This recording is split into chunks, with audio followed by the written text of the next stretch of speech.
In this video, I propose to ask the question that was asked by Alan Turing almost 70 years ago in his paper, Computing Machinery and Intelligence. Can machines think? This is the first paper in a paper reading club that we started focused on artificial intelligence, but also including mathematics, physics, computer science, neuroscience, all the scientific and engineering disciplines. On the surface, this is a philosophical paper, but really, it's one of the most impactful and important first steps towards actually engineering intelligent systems by providing a test, a benchmark that we call today the Turing Test of how we can actually know quantifiably that a system has become intelligent. So I'd like to talk about an overview of ideas in the paper, provide some of the objections inside the paper and external to the paper, consider some alternatives to the test proposed within the paper, and then finished with some takeaways. Like I said, the title of the paper was Computing Machinery and Intelligence, published almost 70 years ago in 1950, author Alan Turing. And to me, now we can argue about this, on the slide I say it's one of the most impactful papers. To me, it probably is the most impactful paper in the history of artificial intelligence, while only being a philosophy paper. I think the number of researchers from inside computer science and from outside that it has inspired, it has made dream at a collective intelligence level of our species, inspired that this is possible, I think is immeasurable. For all the major engineering breakthroughs and computer science breakthroughs in papers stretching all the way back to the 30s and 40s, with even the work by Alan Turing with the Turing machine, some of the mathematical foundations of computer science, to today with deep learning, a sequence of papers from the very practical AlexNet paper to the backpropagation paper. So all of these papers that underlie the actual successes of the field, I think the seed was planted, the dream was born with this paper. And it happens to have some of my favorite opening lines of any paper I've ever read. It goes, I propose to consider the question, can machines think? This should begin with the definitions of the meaning of the terms machine and think. The definition may be framed so as to reflect so far as possible the normal use of the words, but this attitude is dangerous. If the meaning of the words machine and think are to be found in examining how they are commonly used, it is difficult to escape the conclusion that the meaning and the answer to the question, can machines think, is to be sought in a statistical survey such as a Gallup poll. But this is absurd. Instead of attempting such a definition, I shall replace the question by another, which is closely related to it and is expressed in relatively unambiguous terms. And he goes on to define the imitation game, the construction that we today call the Turing Test, which goes like this. There's a human interrogator on one side of the wall, and there's two entities, one a machine, one a human on the other side. And the human interrogator communicates with the two entities on the other side of the wall by written word, by passing those back and forth. And after some time of this conversation, the human interrogator is tasked with making a decision, which of the other two entities is a human and which is a machine. I think this is a powerful leap of engineering, which is take an ambiguous but a profound question like, can machines think, and convert it into a concrete test that can serve as a benchmark of intelligence. But there's echoes in this question to some of the other profound questions that we often ask. So not only can machines think, but can machines be conscious? Can machines fall in love? Can machines create art, music, poetry? Can machines enjoy a delicious meal, a piece of chocolate cake? I think these are really, really important questions, but very difficult to ask when we're trying to create a non-human system that tries to achieve human-level capabilities. So that's where Turing formulates this imitation game. And his prediction was that by the year 2000, or in 50 years since the paper, that a machine with 100 megabytes of storage will fool 30% of humans in a 5-minute test of conversation. Another broader societal prediction he made which I think is also interesting, is that people will no longer consider a phrase like thinking machine contradictory. So basically, artificial intelligence at a human level becomes so commonplace that we would just take it for granted. And the other part that he goes at length towards the end of the paper to describe, which he believes that learning machines or machine learning will be a critical component of this success. I think it's also useful to break apart two implied claims within the paper, open claims, open questions. One is that the imitation game, as Turing proposes, is a good test of intelligence. And the second is that machines can actually pass this test. So when you say, can machines think, you're both proposing an engineering benchmark for the word think and raising the questions, can machines pass this benchmark? One of the perhaps tragic but also exciting aspects of this whole area of work is that we still have a lot of work to do. So throughout this presentation, I will not only describe some of the ideas in the paper and outside of it in the years since, but also some of the open questions that remain, both at the philosophical, the psychological, and the technical levels. So here the open question stands: is it even possible to create a test of intelligence for artificial systems that will be convincing to us? Or will we always raise the bar? A corollary of that question is looking at the prediction that Turing made that people will no longer find the phrase thinking machines contradictory. Why do we still find that phrase contradictory? Why do we still think that computers are not at all intelligent? For many people, the game of chess was seen as the highest level of intelligence in these early days. In fact, we assign a lot of intelligence to Garry Kasparov for being one of the greatest, if not the greatest, chess players of all time as a human. Why do we not assign at least an inkling of that to IBM Deep Blue when it beat Garry Kasparov? Now, of course, you might start saying that it's a brute force algorithm, or in the case of AlphaGo and AlphaZero, you know how the learning mechanisms behind those algorithms work when they mastered the game of Go and the game of chess. And we'll get to some of those objections, but there's something deeply psychological within those objections that almost fear an artificial intelligence that passes the test. So the Turing test is very interesting as a thought experiment, as a philosophical construct, but it's also interesting as a real engineering test. And one of the implementations of it has been called the Loebner Prize, which has been running since 1991 to today. And the awards behind it, the award structure is $25,000 for a system that using text alone passes the test, and $100,000 that uses other modalities like visual and auditory input. The rules of the competition have changed through the years, but they currently are as follows.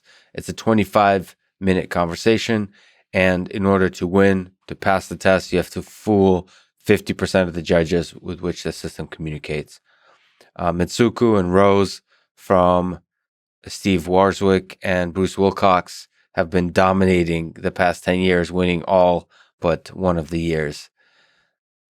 Some details: Mitsuku and Rose are both mostly scripted, rule-based chatbots, so they're not end-to-end learning systems.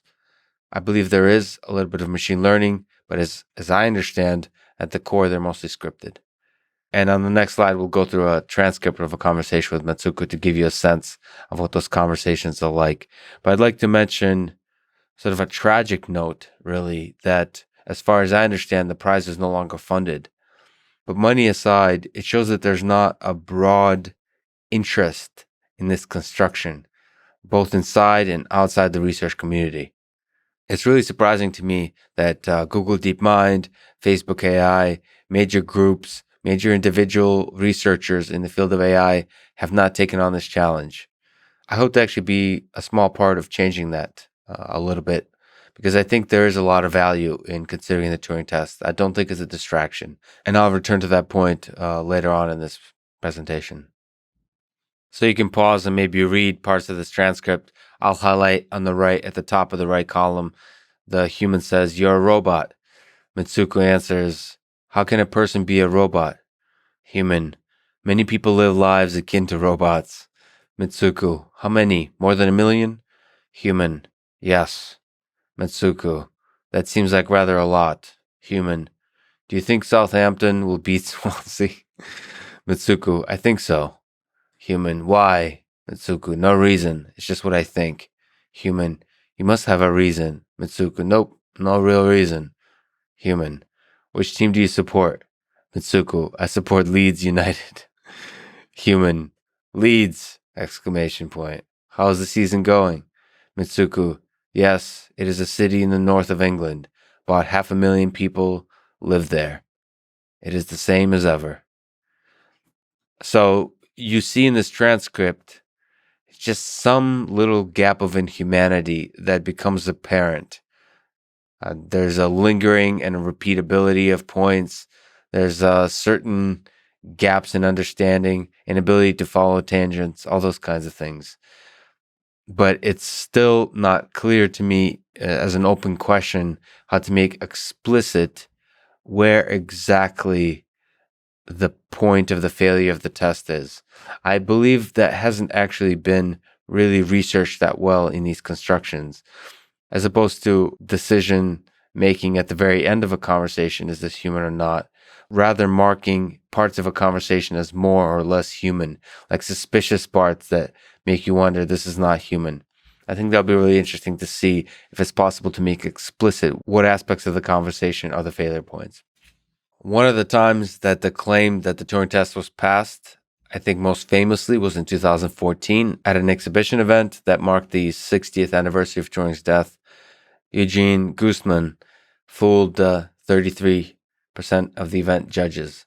And the method he used was to portray a 13-year-old Ukrainian boy that had a bunch of different personality quirks and obviously the language barrier, and had some humor and a constant sort of drive towards misdirecting the conversation back to the places where it was comfortable doing. So there's some criticism that you can make of this event due to some sort of smoke and mirrors, kind of the PR and marketing side of things that I think is always there with these kind of exhibition events. But setting that aside, I think the interesting lessons here is that the parameters, the rules of the actual engineering of the Turing test can determine whether it contains sort of the spirit of the Turing test, which is the test that captures the ability of an agent to have a deep, meaningful conversation. So in this case, you can argue that a few tricks were used to circumvent the need to have a deep, meaningful conversation.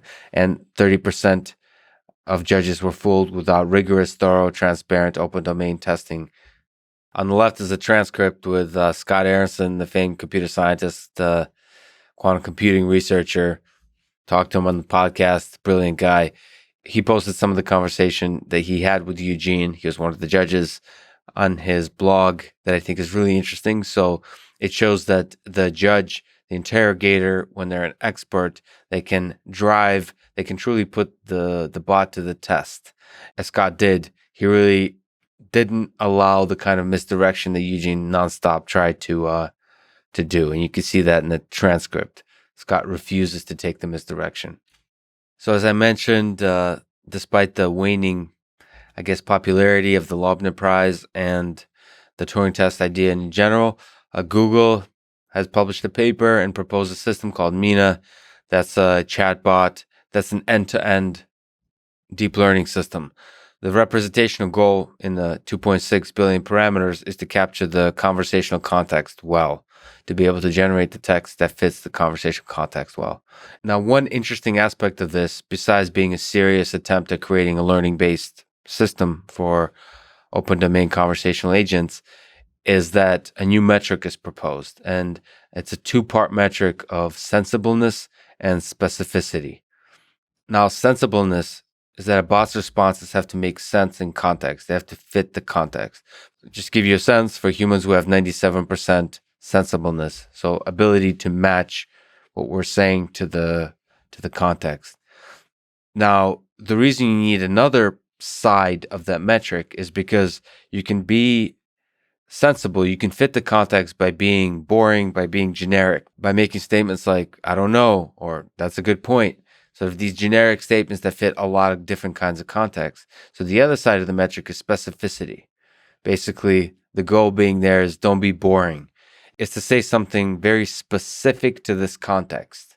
So not only does it match the context, but it captures something very unique to this particular set of lines of conversation that form the context. I think it's fair to say that the beauty, the music, the humor, the wit of conversation comes from that ability to play with the specifics, the specificity metric. So both are really important. Humans achieve 86% sensibleness and specificity. Meena achieves 79% compared to Mitsuku, who achieves 56%. Now, take this all with a grain of salt. I want to be very careful here because there is also, not to throw shade, but it's closed source currently. And there's a little bit of a feeling of a PR marketing situation here. Naturally, perhaps the paper is made in such a way, the methodology and the results are made in such a way that benefit the way the learning framework was constructed. Now I don't want to over criticize that because I think there's still a lot of interesting ideas in this paper. But in terms of looking at the actual percentages of 86% human performance and 79% Meena performance, I think we're quite away from being able to make conclusive statements about a system achieving human level conversational capabilities. So those plots should be taken with a grain of salt, but the actual content of the ideas I think is really interesting. I think quite obviously the future, long-term, but hopefully short-term, is in learning end-to-end learning-based approaches to open domain conversation. So just like Turing described, funny enough, 70 years ago in his paper that machine learning it will be essential to success, I believe the same. It's a lot less interesting and revolutionary to think so today, but I believe that machine learning will also need to be a very central part of achieving human level conversational capabilities. So let's talk through some objections. 9 of them are highlighted by Turing himself in his paper. Here I provide some informal, highly informal summaries. The first objection is religious, which connects thinking to, quote unquote, the soul.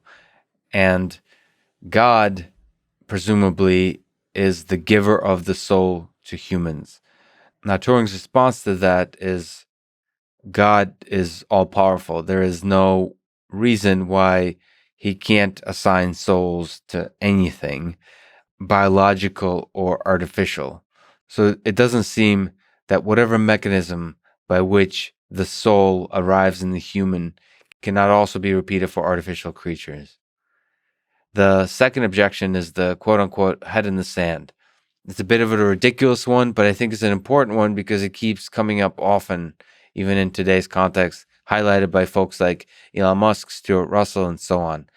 The head in the sand objection is that AGI is scary, so human level and superhuman level intelligence is kind of scary.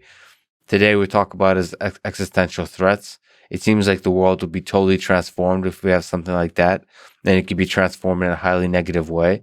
So let's not think about it because it kind of seems far away, so it probably won't happen, so let's just not think about it. That's kind of the objection of the Turing test. It's so far away, it's not worthwhile to even think about a test for this intelligence or what human level intelligence means or what superhuman level intelligence means.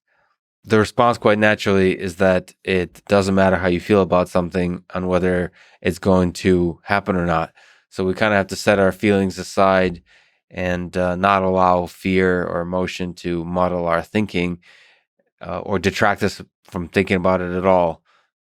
The third objection is from Godel's Incompleteness Theorem, saying there's limits to computation. This is the Roger Penrose line of thinking that basically if a machine is a computation system, there's limits to its capabilities in that it can never be a perfectly rational system. Turing's response to this is that humans are not rational either. They're flawed. Nowhere does it say that intelligence equals infallibility. In fact, it could probably be argued that fallibility is at the core of intelligence. The fourth objection is that consciousness may be required for intelligence. Turing's response to this is to separate whether something is conscious and whether something appears to be conscious. So the focus of the Turing test is how something appears. And so in some sense, humans, to us, as far as we know, only appear to be conscious. We can't prove that they're actually conscious, humans outside of ourselves.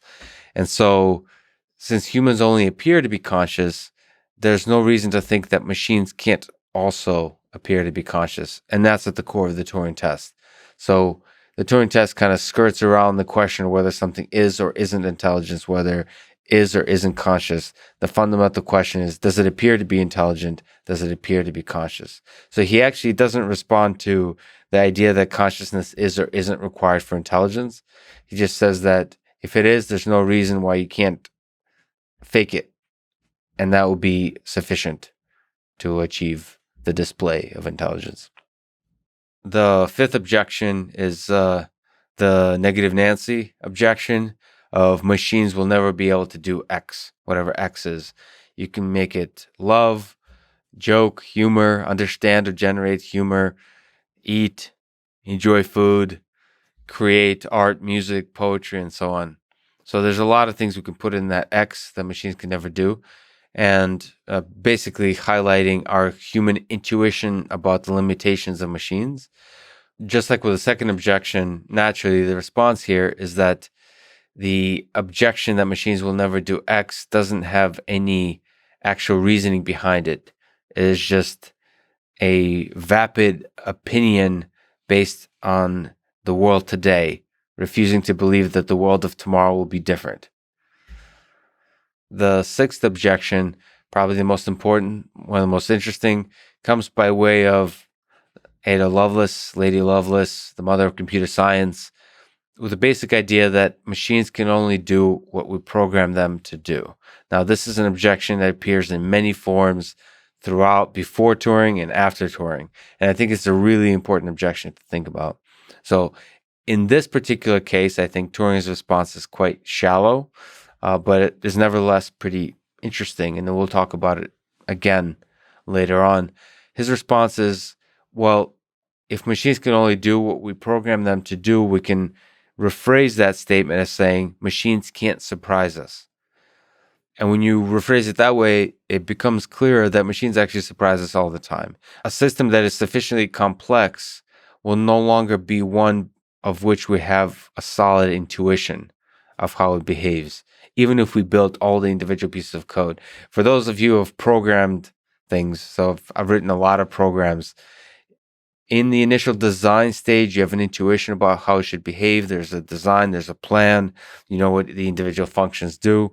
But as the piece of code grows, your ability to intuit exactly the mapping from input to output fades with the size of the code base, even if you understand everything about the code, and even if you set logical and syntactic bugs aside. The seventh objection looks to the brain and looks to the continuous analog nature of that particular neural network system. So Turing's response to that is, sure, the brain might be analog, and then digital computers are discrete, but if you have a big enough digital computer, it can sufficiently approximate the analog system, meaning to a sufficient degree that it would appear intelligent. The eighth objection is the free will objection, right? Is that when you have deterministic rules, laws, algorithms, they're going to result in predictable behavior. And this kind of exactly deterministic, predictable behavior doesn't quite feel like the mind that we know us humans as possessing. This kind of feeling that underlies what's required for intelligence, for a mind, I think is behind the Chinese room thought experiment that we'll talk about next. So Turing's response here is that humans very well could be a complex collection of rules. There's no indication that we're not, just because we don't understand or don't even have the tools to explore the kind of rules that underlie our brain doesn't mean it's not just a collection of deterministic, perfectly predictable sets of rules. Objection number 9 is kind of fun. Quite possibly Turing is trolling us, but more likely the ideas of mind reading, extrasensory perception, telepathy were a little bit more popular in his time. So the objection here is, what if mind reading was used to cheat the test? So basically, if human-to-human communication through telepathy could be used, then a machine can't achieve that same kind of telepathic communication. And so that could be used to circumvent the effectiveness of the test. Now, Turing's response to this is, well, you just have to design a room that not only protects you from being able to see, whether it's a robot or a human, but also design a telepathy-proof room that prevents telepathic communication. Again, could be Turing trolling us, but I think more importantly, I think it's a nice illustration at the time, and even still today, that there's a lot of mystery about how our mind works. If you chuckle and completely laugh off the possibility of telepathic communication, I think you're assuming too much about your own knowledge about how our mind works. I think we know very little about how our mind works. It is true, we have very little scientific evidence of telepathic communication, but you shouldn't take the next leap and have a feeling like you understand that telepathic communication is impossible. You should nevertheless maintain an open mind. But as an objection, it doesn't seem to be a very effective one. I wanted to dedicate just one slide and probably the most famous objection to the Turing test proposed by John Searle in 1980 in his paper Minds, Brains, and Programs, commonly known as the Chinese room thought experiment. And it's kind of a combination of number 4, number 6, and number 8 objections on the previous slide, which is the consciousness is required for intelligence, the Ada Lovelace objection that programs can only do what we program them to do, and the deterministic free will objection that deterministic rules lead to predictable behavior, and that doesn't seem to be like what the mind does. So there's echoes of all of those objections that Turing anticipated, all put together into the Chinese room. As a small aside, it is now 6 a.m. I did not sleep last night, so this video is brought to you by this magic potion called Nitro Cold Brew, an excessively expensive canned beverage from Starbucks that fuels me this wonderful Saturday morning. Here's to you, dear friends. Okay, the Chinese room involves following instructions of an algorithm. So there's a human sitting inside a room that doesn't know how to speak Chinese, but there's notes being passed to them inside the room from outside in Chinese, and all they do is follow a set of rules in order to respond to that language. So the idea is, if the brain inside the system that passes the Turing test is simply following a set of rules that it's not truly understanding, it is not conscious, it does not have a mind. The objection is philosophical, so there's not, for my computer science engineering self, there's not enough meat in it to even make it that interesting. It's very human-centric, but allow us to explore it further. So the key argument is that programs, computational systems, are formal, and so they can capture syntactic structure. Minds, our brains, have mental content, so they can capture semantics. And so the claim that I think is the most important, the clearest in the paper, is that syntax by itself is neither constitutive of nor sufficient for semantics. So just because you can replicate the syntax of the language doesn't mean you can truly understand it. And this is the same kind of criticism we hear of language models of today with transformers, that OpenAI's GP2 really doesn't understand the language. It's just mimicking the statistics of it so well that it can generate syntactically correct and even like have echoes of semantic structure that indicates some kind of understanding, but it doesn't. To me, that argument is not very interesting from an engineering perspective because it just sounds like saying humans can understand things, humans are special, therefore machines cannot understand things.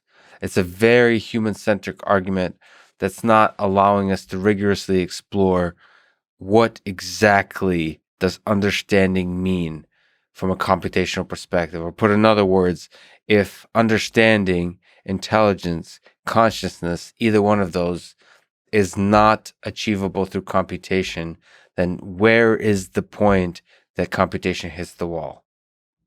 The most interesting open questions to me here are on the point of faking things or mimicking or the appearance of things. Does the mimicking of thinking equal thinking? Does the mimicking of consciousness equal consciousness? Does the mimicking of love equal love? This is something that I think a lot about, and depending on the day, go back and forth. But I tend to believe from an engineering perspective, I tend to agree with the spirit and the work of Alan Turing in that at this time as engineers, we can only focus on building the appearance of thinking, the appearance of consciousness, the appearance of love. I think as we work towards creating that appearance, we'll actually begin to understand the fundamentals of what it means to be conscious, what it means to love, what it means to think. You may have even heard me say sometimes that the appearance of consciousness is consciousness. I think that's me being a little bit poetic, but I think from our perspective, from our exceptionally limited understanding, both problems are in the same direction. So it's not like if we focus on creating the appearance of consciousness, that's going to lead us astray. In my personal view, it's going to lead us very far down the road of actually understanding and maybe one day engineering consciousness. And now I'd like to talk about some alternatives and variations of the Turing test that I find quite interesting. So there's a lot of kind of natural variations and extensions to the Turing test. First, the total Turing test, proposed in 1989. It extends the Turing test in the natural language conversation domain to perception, computer vision, and object manipulation of robotics. So it takes it into the physical world. The interesting question here to me is whether adding extra modalities like audio, visual, manipulation makes the test harder or easier. To me, it's very possible that a test with a narrow bandwidth of communication, such as the natural language communication of the Turing test, is actually harder to pass than the one that includes other modalities. But anyway, one of the powerful things about the original Turing test is that it's so simple. The Lovelace test, proposed in 2001, builds on the Ada Lovelace objection to form the test that says the machine has to do something surprising that the creator or the person who's aware how the program was created cannot explain. So be truly surprised.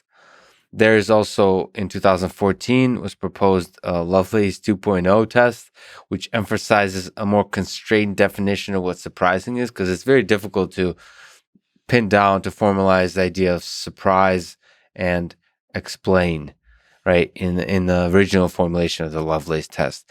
But with Lovelace 2.0, it emphasizes sort of creativity, art, so on. So it's more concrete than surprise, especially if you define constraints to which creative medium we're operating in. You basically have to create an impressive piece of artistic work.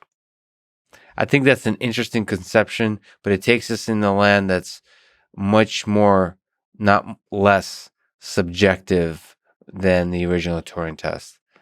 But this brings us to the open and the very interesting question of surprise, which I think is really at the core of our conception of intelligence. I think it is true that our idea of what makes an intelligent machine is one that really surprises us. So when we one day finally create a system of human level or superhuman level intelligence, we will surely be surprised. So we have to think, what kind of behavior is one that will surprise us to the core? To me, I have many examples in mind that I'll cover in future videos, but one of the hardest ones, is humor.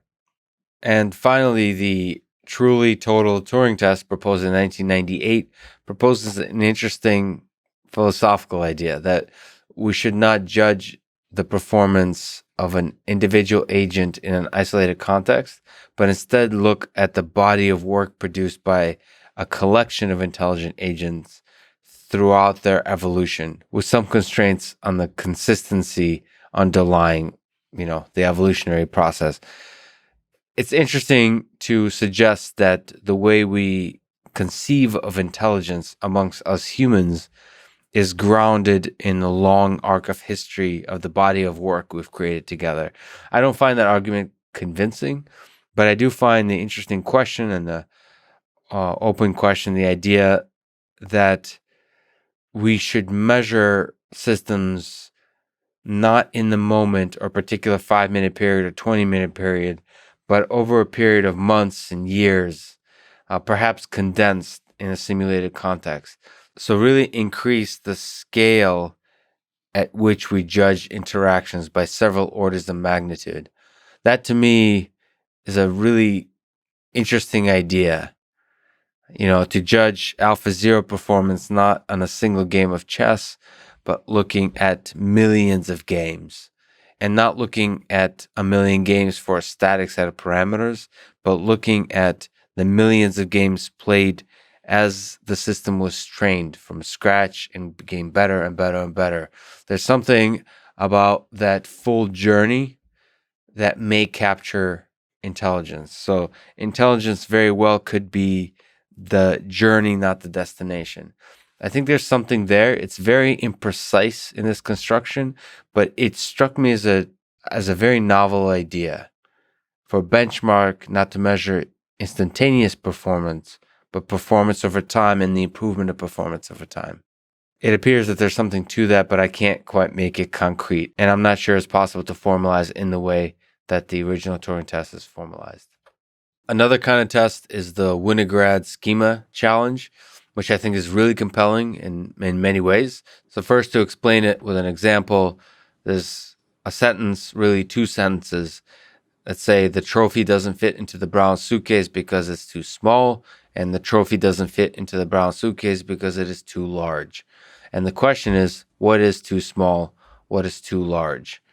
The answer for the small, what is too small, is the suitcase is too small. The trophy doesn't fit into the brown suitcase because it is too small. And then the second question is, what is too large? The answer there is the trophy. The trophy doesn't fit into the brown suitcase because it is too large.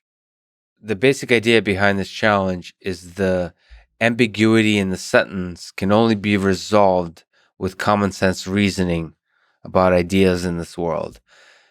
And so the strength of this test is it's quite clear, quite simple, and yet requires, at least in theory, this deep thing that we think makes us human, which is the ability to reason at the very basic level of common sense reasoning. The other nice thing is it can be a benchmark like we're used to in the machine learning world that doesn't require subjective human judges. There's literally a right answer. The weakness here that holds for other similar challenges in the space is that it's very difficult to come up with a large amount of questions. I mean, each one is handcrafted. And so that means you can't build a benchmark of millions or billions of questions. It has to be on a small scale. Variations of the Winograd schema are included in some natural language benchmarks of today that people use in the machine learning context.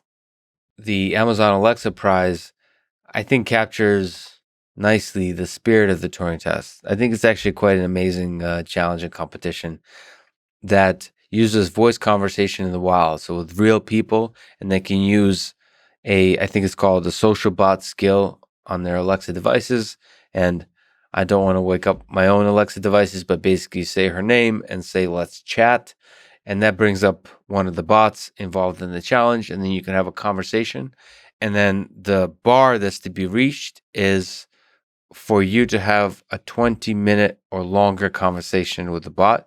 And for 2/3 or more of the interactions to be that long. So the basic metric of successful interaction is the duration of the interaction. And as of today, we're still really, really far away from that. So why is this a good metric? And I do think it's a really powerful metric. As opposed to us judging the quality of conversation in retrospect, we speak with our actions. So a deep, meaningful conversation is one we don't want to leave. When we have other things contending for our time, when we make the choice to stay in that conversation, that's as powerful a signal as any to show that that conversation has content, has meaning, is enjoyable. I think that's what passing the Turing test in its original spirit actually is. And I should mention that as of today, no team has even come close to passing the Turing test as it is constructed by the Loebner Prize. There's several things that are really surprising about this challenge. One is that it's not a lot more popular. And two, that Amazon chose to limit it to students only. I mean, almost making it an educational exercise as opposed to a moonshot challenge for our entire generation of researchers. I mentioned it before, but I'll say it again here that it's surprising to me that the biggest research lab in industry and academia have not focused on this problem, have not found the magic within the Turing test problem and the Alexa Prize as it formulates, I believe, the spirit of the Turing test quite well. A very different kind of test is the Hutter Prize, started by Marcus Hutter, which I think is really fascinating on both a philosophical and mathematical angle. Underlying it is the idea that compression is strongly correlated with intelligence. Put another way, the ability to compress knowledge well requires intelligence. And the better you compress that knowledge, the more intelligent you are. I think this is a really compelling notion because then we can make explicit, we can quantify how intelligent you are by how well you're able to compress knowledge. As the prize webpage puts it, being able to compress well is closely related to acting intelligently, thus reducing the slippery concept of intelligence to hard file size numbers. So the task is to take 1 gigabyte of Wikipedia data and compress it down as much as possible. The current best is a 8.58 compression factor, so down from 1 gigabyte to 117 megabytes. And the award for each 1% improvement, you win 5,000 euros. I find this competition just amazing and fascinating on many levels. I think it's a really good formulation of an intelligence challenge, but it's not a test. That's one of its kind of limitations, at least in the poetic sense, that it doesn't set a bar beyond which we're really damn impressed. Meaning it's harder to set a bar like the one formulated by the Turing test, beyond which we feel it would be human level intelligence. Now, the bar that's set by the Alan Turing and others, the Loebner Prize, Alexa Prize, are also arbitrary, but it feels like we're able to intuit a good bar in that context better than being able to intuit the kind of bar we need to set for the compression challenge. Another fascinating challenge is the Abstraction and Reasoning challenge put forth by Francois Chollet just a few months ago. So this is very exciting. It's actually ongoing as a competition on Kaggle, I think, with the deadline in May. It's a really, really interesting idea. I haven't internalized it fully yet, and perhaps we'll do a separate video on just this paper alone. And I'll talk to Francois, I'm sure, on the podcast and other contexts in the future about it. I think there's a lot of brilliant ideas here that I still have to kind of digest a little bit, but let me describe the high level ideas behind this benchmark. So first of all, the name is Abstraction and Reasoning Corpus or Challenge Arc. The domain is in a grid world of patterns, not limited in size, but the grid world is filled with cells that can be of different colors. And the spirit of the set of tests that Francois proposes is to stay close to IQ tests, so psychometric intelligence tests that we use to measure the intelligence of human beings. Now, the Turing test is kind of at a higher level of natural language. In this construction of arc, it goes as close as possible to the very basic elements of reasoning. Just like in the IQ test of patterns, it gets to the very core such that we can then make explicit the priors, the concepts that we bring to the table of those tests. And if we can make them explicit, it reduces the test as close as possible to the measure of the system's ability to reason. Now, the concepts that are brought to this grid world, here's just a couple of examples of priors that Francois shows in his paper. I recommend highly, called On the Measure of Intelligence. Here, prior concept is not referring to a previous concept, it's referring to a prior set of knowledge that you bring to the table. So this first row of illustrations of the two grid worlds illustrates the idea of object persistence with noise. So we're able to understand that large objects, when there is some visual noise occluding our ability to see them, that they still exist in the world. And if that noise changes, the object is still unchanged. So that idea of object persistence in the world is a prior that we bring to the table of understanding this grid world. Another prior is on the left at the bottom is objects are defined by spatial contiguity. So objects in this grid world, when the cells are of the same color and they're touching each other, they're probably part of the same object. And if there's black cells that separate those groupings of cells, that means there's multiple objects. So this kind of spatial contiguity of colored cells define the entity of the object. And on the right at the bottom is the color-based contiguity, which means that even if the cells of different colors are touching, if their colors are different, that means it likely belongs to a different object. That's a basic prior.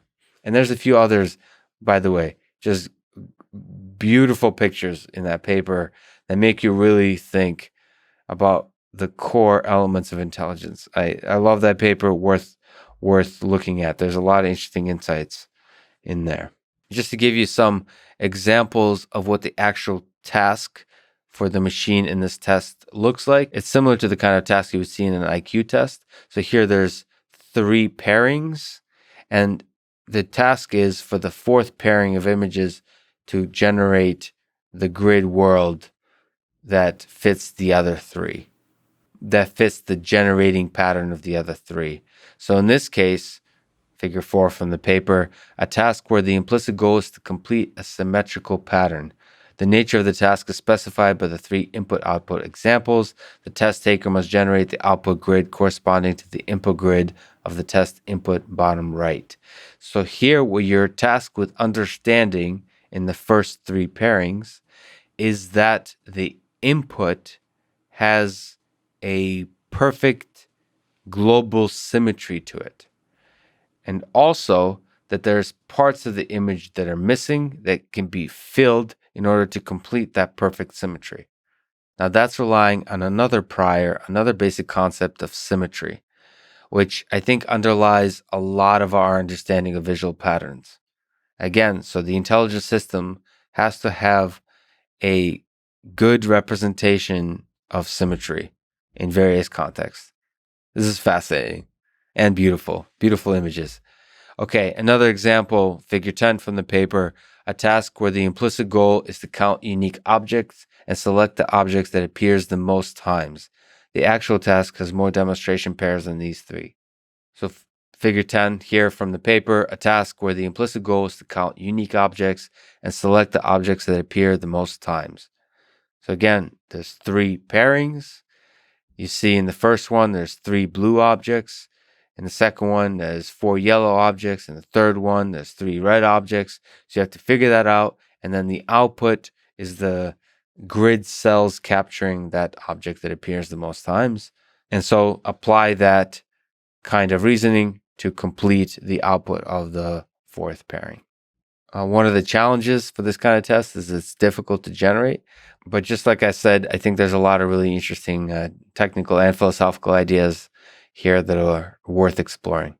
So let's quickly talk through a few takeaways.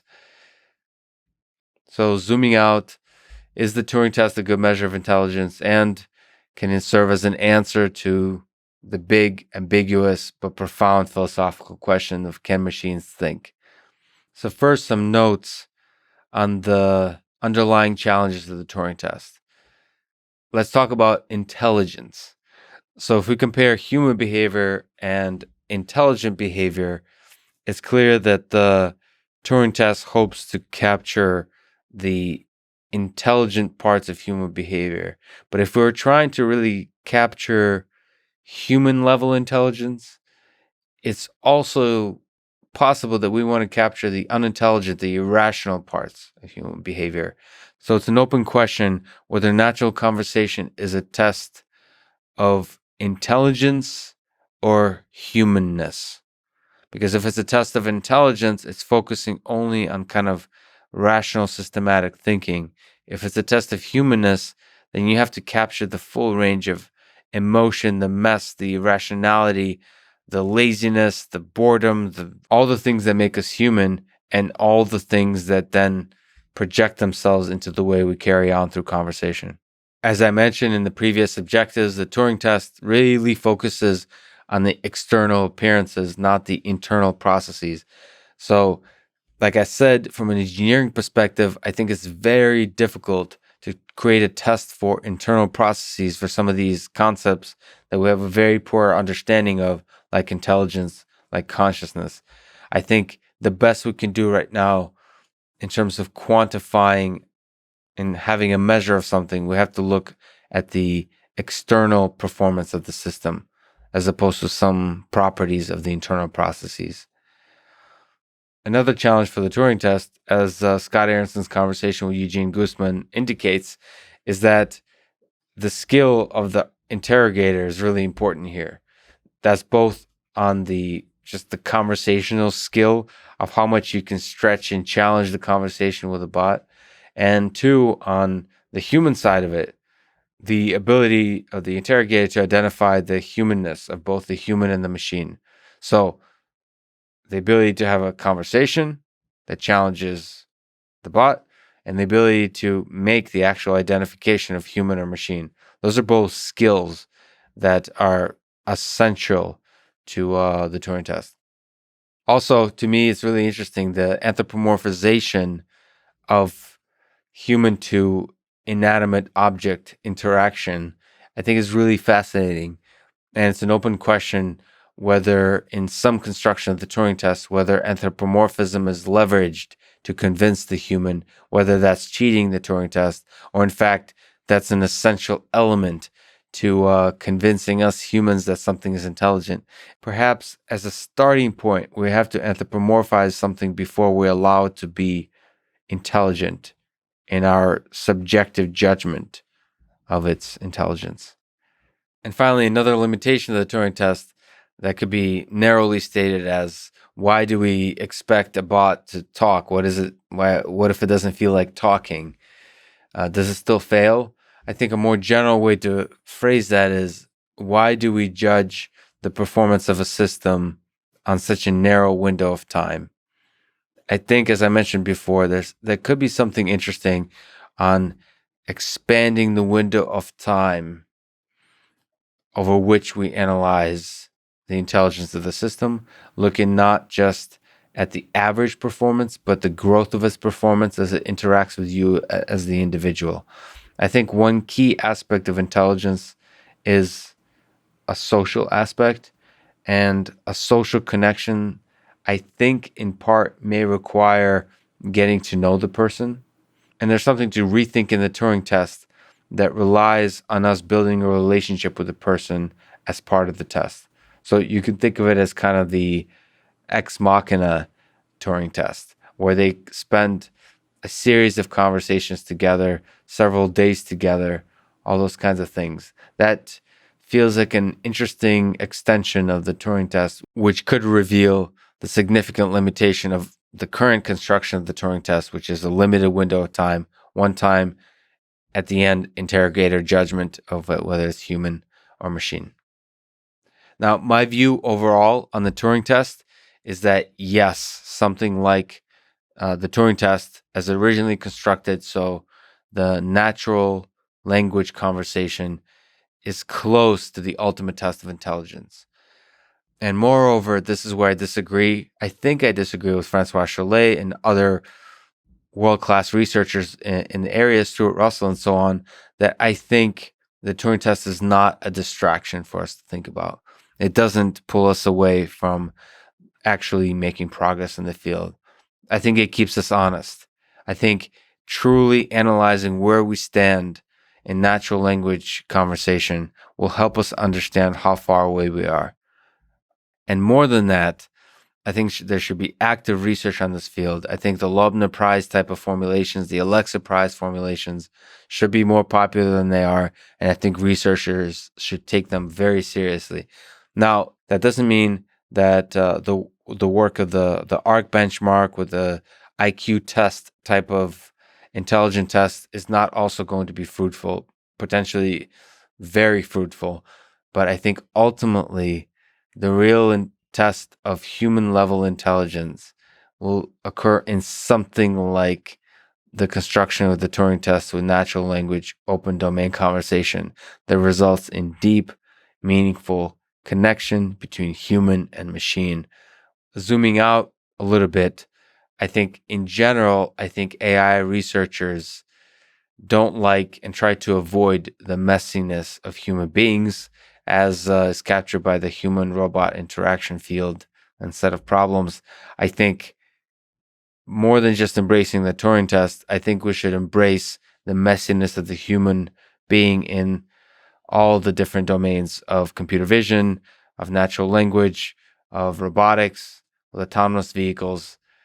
I've been a long time advocate that semi-autonomous vehicles are here to stay for a long time. We're going to have to figure out the human-robot interaction problem. And for that, we have to embrace perceiving everything about the human inside the car, perceiving everything about the humans outside the car.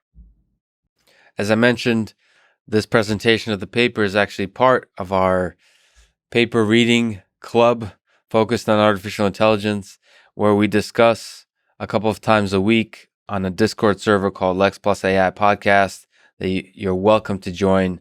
We have an amazing community of brilliant people there that discuss all kinds of topics in artificial intelligence and beyond.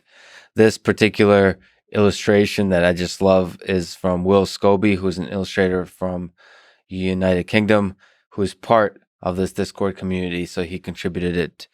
And in general, aside from the amazing conversations, I encourage and hope to see other members of the community contribute art, code, visualizations, slides, ideas for these kinds of videos. I'm really excited by the kind of conversations I've seen. If you're watching this video and want to join in, click on the Discord link in the description on the slide. Join the conversation. New paper every week. It's fun. Just to give you a little sense of the ideas behind this AI paper reading club, like what the goals are. So what is it? I think the goal is to take a seminal paper in the field that doesn't just focus in on the specific sort of paragraph to paragraph, section to section analysis of what the paper is saying, but actually use the paper to discuss the history, the big picture development of the field within the context of that paper. Now, that could be philosophical papers like this Turing test paper, or it could be very specific papers in the field. Again, physics, mathematics, computer science, and probably quite a bit of deep learning.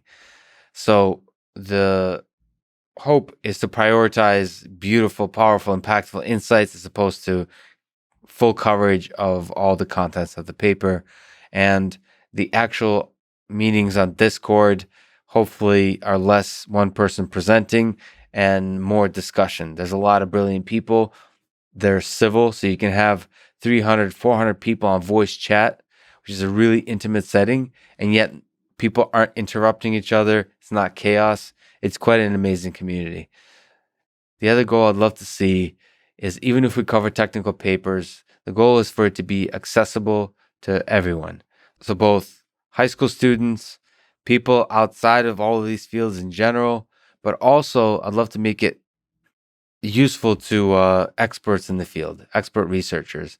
So avoid using technical jargon, but still try to discover insights that are new, that are interesting, that are important for the researchers in the field. That's what I would love to achieve here with this paper reading club. If you're interested, join in, listen in, or contribute to the conversation, suggest papers, suggest content, visualizations, code. All is welcome. It's an amazing community. Thanks for watching this excessively long presentation. If you have suggestions, let me know. Otherwise, hope to see you next time.